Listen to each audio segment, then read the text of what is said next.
Meu nome é Sadal Fleming Muleiro, eu estou com 69, agora faço 70 anos, sou oitavo grau e estou inteirando agora 58 anos de tatame.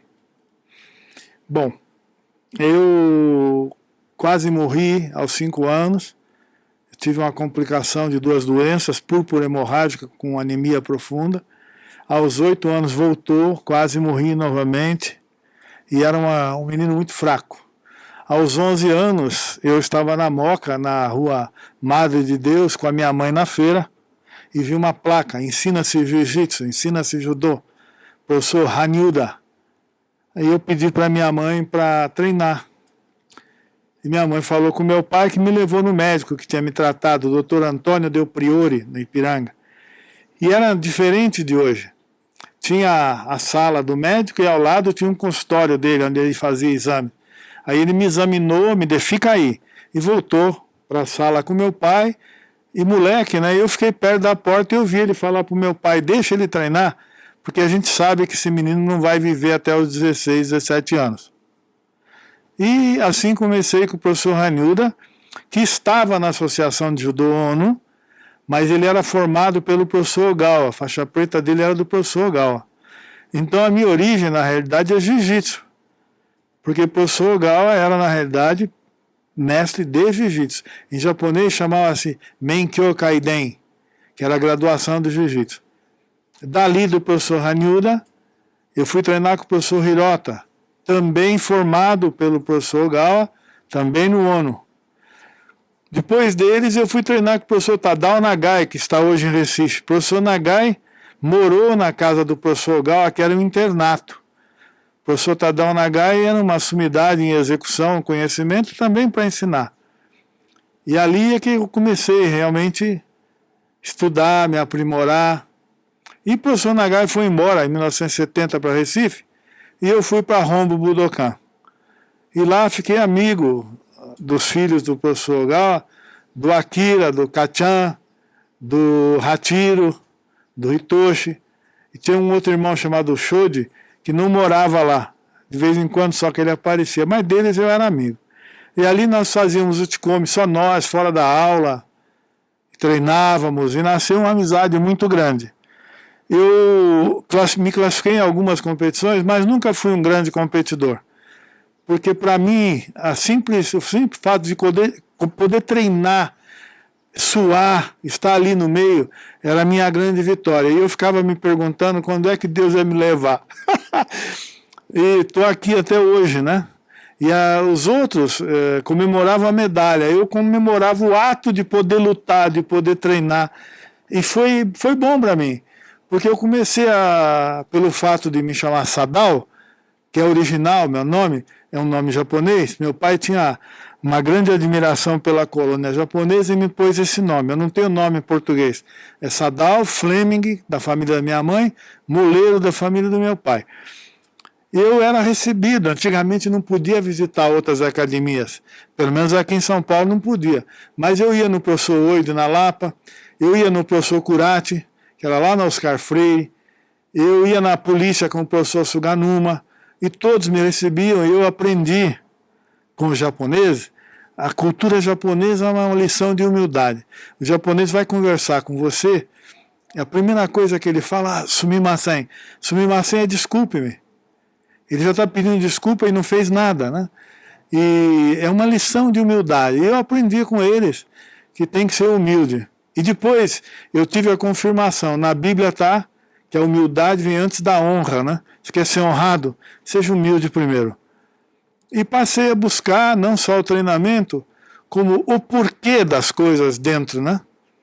E descobri com o professor Suganuma, com o professor Shozawa, com quem eu gostava de conversar, quando encontrava, não era sempre, com o professor Nagai, que o grande objetivo do judô e do jiu-jitsu antigo, da cultura japonesa, é um ser humano melhor. Quão gozado para mim foi descobrir que os samurais que a gente aqui retrata como um homem com uma espada na mão matando todo mundo, que ele tinha que estudar poesia, música, religião, pintura, a escrita. É tão importante os kanjis, a escrita, né, de kanji, que tem graduação. O professor Matsuo Ogawa, pai do professor Hachiro, era 7º grau em escrita. E a esposa do professor Okano, aqui de São Paulo, Shohei Okano, que é um dos representantes da Kodokan, ela também é 7º grau. E o samurai tinha que aprender tudo isso. Ou seja, para a época, ele era uma pessoa muito culta. E os ensinamentos filosóficos que foram deixados para lá, porque se voltou simplesmente para a competição. Inclusive no Japão houve mas agora eles estão procurando trazer de volta isso. Tem alguns ensinamentos japoneses, porque eu não falo bem japonês, eu arranho, né? E que são profundos e que não foram passados para nós. Os japoneses que vieram lá atrás, eles foram enganados pelo governo japonês e pelo governo brasileiro. Então eles vieram para ficar ricos e voltar para o Japão. Se você conversar com o professor Suganuma, com o professor Nagai, você vai ouvir isso aí. Eles não queriam aprender a nossa cultura, nem ensinar deles. Não queriam que os filhos se misturassem, porque iam voltar para o Japão. Aqueles que começaram a ensinar, começaram porque é mais fácil do que puxar enxada. Eles começaram a ensinar. E nós não recebemos, lá atrás, nenhum grande graduado. O mais graduado que chegou era 3º grau, Sandan. E os outros, todos ali, para vocês terem uma base, pai do professor Matheus Sugizaki, meu amigo, foi campeão do mundo, o Matheus sabia que eu estava pesquisando, me perguntou assim, você sabe com que graduação meu pai veio do Japão? E eu falei para o Matheus, meu querido, eu acho que ele veio igual aos outros, 1º, 2º, 3º grau no máximo. Não, meu pai não tinha graduação, Sadal. Ele começou a dar aula de ver gibi, revista, com golpe, as coisas, e ele começou. Quando ele foi promovido a faixa preta pelo professor Kihara, ele já tinha formado um monte de faixas pretas. Mas escutem só. Heijo Shin Koremichi, Onoreo Tsukushite Naru o Matsuo. O Heijo Shin Koremichi, faça as coisas de forma simples, sem pressão. Onoreo Tsukushite Naru o Matsuo, faça o melhor que puder e espere pacientemente o resultado. Michi ni shitagate kaichi o setsu. Lute para ganhar, sem perder o caminho. Sojo, ajude, ainda que com sacrifício. Jundo, seisho, em tudo viva de forma reta. Em tudo participe de forma digna. E os dojos antigos, desde a época dos samurais, os mestres falavam que tinha que ensinar o azar, que eles incluíam, o azar é técnica, né? Mas eles incluíam o cumprimento em pé e no chão como o azar. E toku, em japonês, com esse kanji, é despertar virtudes morais no indivíduo que frequenta o dojo. Isso se perdeu. Hoje, na Europa, muitos lugares não fazem o hitsurei, o zarei, simplesmente entra e sai a hora que quer. Isso se perdeu tanto no jiu-jitsu como no judô. E é muito triste, porque fazendo o cumprimento, seguindo todos os regulamentos, você prepara alguém como o Yamashita. O Yamashita foi 10 vezes campeão japonês, mas você vai conversar com ele como eu fui, é uma humildade, uma pessoa afável, agradável, porque ele aprendeu a baixar a cabeça. E se você não ensina uma pessoa que luta a abaixar a cabeça, ele se torna um animal. A qualquer momento, ele pode agredir alguém na rua. Todo mundo fala do Bushido, né? Bushido é o regulamento dos samurais, o código, mas ninguém fala o que é. Justiça, Gi. Coragem, Yu. Benevolência, Jin. Educação, Rei. Sinceridade, Makoto. Honra, Meigyo. Lealdade, Chugi. Esse é o código dos samurais, né? E infelizmente, o que vale é ganhar. O que vale é fazer o melhor. No meio dos atletas, tem aqueles que são diferentes. Aqueles que ganham, um Rogério Sampaio, um Aurélio Miguel, mas eles não treinaram sozinhos. Eles treinaram muitas vezes com adversários fortíssimos e que não eram campeões. Lembrar sempre, a grande luta do indivíduo é contra ele, contra a prepotência, contra a arrogância, contra o egoísmo, contra a preguiça. Essa é a grande luta do indivíduo. Se você colocar como objetivo no treino só o campeão, você vai ficar sozinho. Coloque o ser humano, ensine aquela técnica maravilhosa, prepare todos, e no meio aparecerá o campeão. Mas ele terá um grupo à volta dele que faz bem, um grupo alegre, feliz, um grupo que é uma família. E eu dou sempre um recado para todos, seja no jiu-jitsu, seja no judô. Vejam bem, se na academia que você vai, você não pode levar a sua namorada, não pode levar a sua esposa, não pode levar a sua mãe, não pode levar a sua irmã, também não é um lugar para você. A academia tem que ser um lugar, como diz o nome, dojo.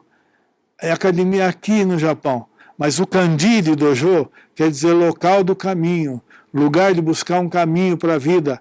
Alguns japoneses traduzem como local de espiritualização. Viu? Isso tudo é judo, isso tudo é jiu-jitsu. E a Kodokan lançou uma folhinha, Tsutomu reba kanarazu tatsu. Se esforce, que com certeza você colherá. Então esse é o ensinamento esse ano da Kodokan.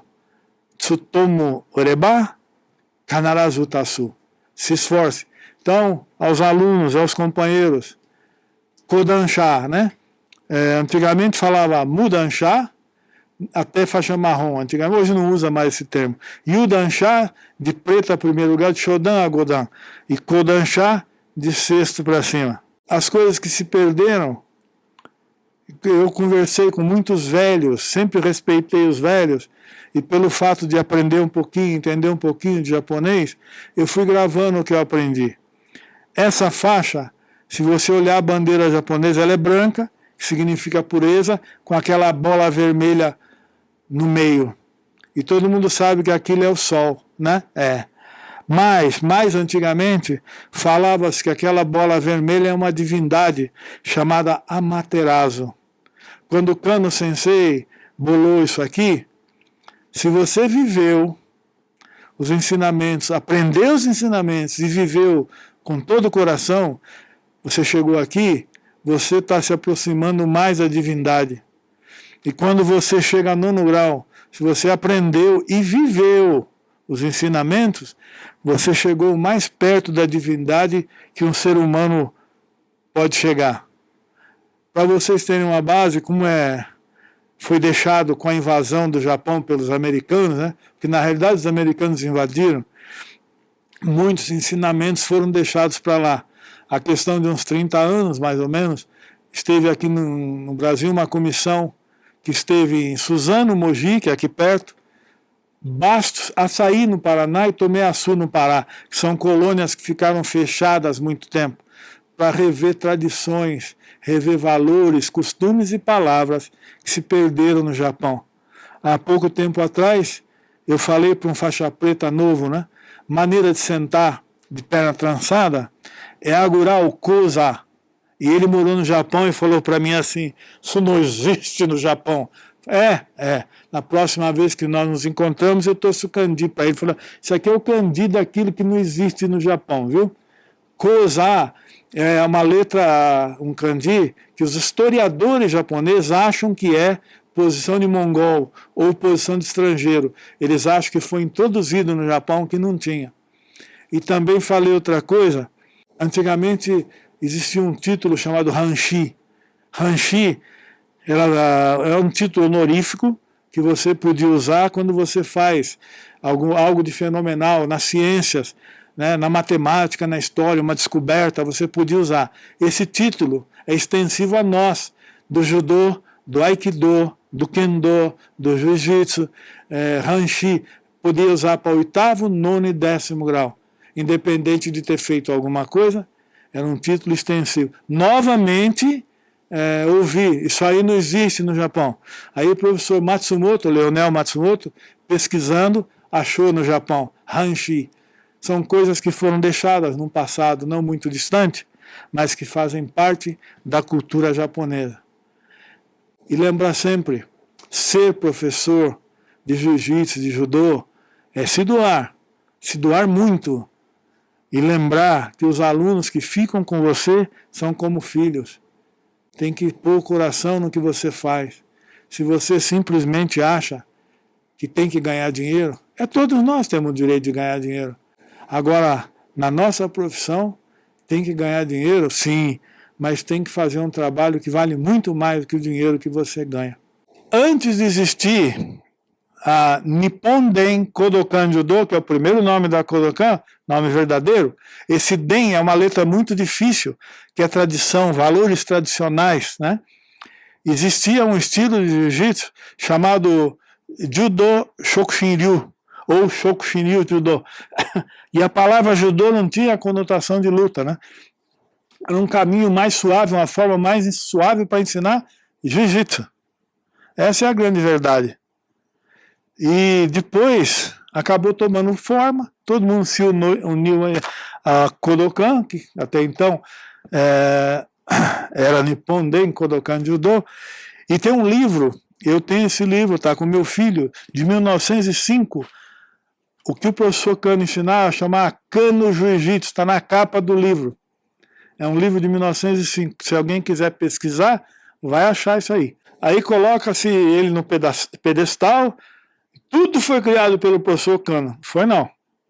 No jiu-jitsu tinha tudo. Kochi, Ochi, Osoto, Kosoto, Seoi, Ponto Seoi, Uchimata, Hane, Harai. Não tinha Oguruma, Mifune Sensei criou, e Kataguruma, que Kano Sensei, ele tinha um aluno que ele tinha dificuldade para jogar, ele saiu buscando uma técnica. Acha-se que ele achou na greco-romana, porque ele aplicava a Kataguruma como se aplica na greco-romana, entrava com o joelho de dentro dobrado no chão, ajoelhado, e aí carregava. Não se tem registro disso oficial, né? E isso não tinha no jiu-jitsu. O resto tinha. As posturas, o nome era diferente. Quando você fazia de Gotai, chamava-se Ichimonji. Migi de Gotai, Migi Mai Ichimonji. Hidari de Gotai, Hidari Mai Ichimonji, era o nome do jiu-jitsu antigo, viu? E muitas coisas mais foi se modernizando e perdeu-se muita coisa, foi deixado para trás. Quando eu fiz exame para faixa preta na federação, eu tive que aprender a fazer queda de perna aberta, porque eu fazia até então de perna trançada, que é o original do jiu-jitsu. Vejam bem, as coisas que se perderam. Esse uniforme chama-se judogi, ou seja, roupa própria para judô, né? Quando vai se usar o do jiu-jitsu, não está errado não falar jiu-jitsu-gi, roupa própria para o jiu-jitsu. O pessoal do karatê usa dogi, a roupa do caminho, porque eles também estão no caminho, né? Mas são nomes que pode-se continuar usando. E lembrar sempre de uma coisa, kimono em japonês é roupa. Camisa, bermuda, calça, meia, camiseta, é tudo kimono. Isso aqui tem um nome certo, viu? Wagi, Shitabaki, Obi. Serkodansha. Eu sou Kano, falava, essa faixa é um tormento. O mestre falava isso, hein? Por quê? Você tem que lembrar que você tem que estudar mais, você tem que lembrar que tem que ser um exemplo, você tem que lembrar que todos são teus alunos, todos são, independente de onde eles vierem, e te procurarem. E você tem que se doar. E lembrar do que eu falei da divindade. O gozado é que, como eu disse, se voltou de tal maneira para a competição que se perdeu o grande objetivo, né? Quando a gente vê filmes antigos, que o rapaz ia procurar o mestre no monastério, e o mestre dava uma vassoura para ele, e mandava ele varrer, aquilo é uma simbologia. Por quê? Na parte prática, é para ele buscar a humildade. E isso, eu me questiono, por que no Japão ainda tem esse tipo de coisa? Vejam bem, o Japão, eu estive lá, tive essa honra, é um arquipélago. Se juntar tudo dá menor que o estado de Minas. E como é que é a terceira economia do mundo? Se nós, que somos essa maravilha, não conseguimos ser. Muito bem. o meu país, o meu estado, a minha cidade, o meu bairro, a minha escola. Nas escolas, os meninos fazem a faxina das classes, do ginásio, do banheiro. E o bairro? Uma vez por semana todo mundo se reúne para limpar o bairro. Então eles vivem fazendo isso, cultivando a humildade. Eles nem percebem, porque para eles é natural. E nós temos que viver cultivando a humildade. Depois do meu treino, domingo, todo mundo faz uma faxina. Eu entro no meio, aí alguém tira a vassoura da minha mão, porque eu estou lá fazendo também, e faz. E ali, nesse treino, tem professores doutores, tem pessoas de um nível de educação alto, mas fazem porque entenderam e aceitam. E vocês, meus queridos, se vocês não entenderem, não forem mais humildes, não procurarem ajudar, vocês realmente estão fazendo com que essa faixa perca a razão de ser. Comprar faixa é fácil, hein? Qualquer um pode comprar e vestir, mas ela tem que estar na cintura e no coração e na ação. Não sei quem falou que uma das melhores formas de ensinar é o exemplo. Aí veio um alemão e derrubou, ele disse assim, não, a única forma de ensinar é o exemplo, que é o que nós temos que fazer, dar exemplos. Eu sou aluno do professor Sensei Sadao, né? Ele é uma pessoa muito importante na minha vida, foi um divisor de águas na minha prática do judô. Eu não canso de falar para os meus alunos que quase tudo que eu sei eu devo à pessoa dele. Para mim é um pai no judô, uma pessoa exemplar que alavanca só coisas do bem.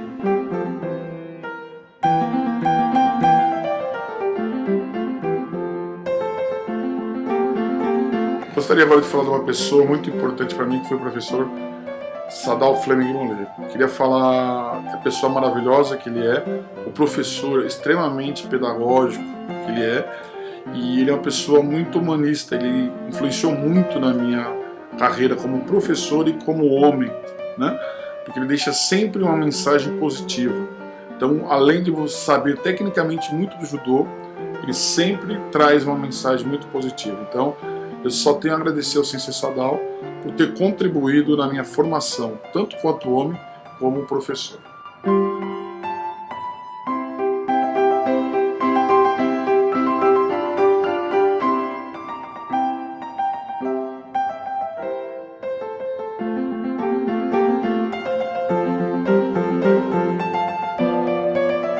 Não, a única forma de ensinar é o exemplo, que é o que nós temos que fazer, dar exemplos.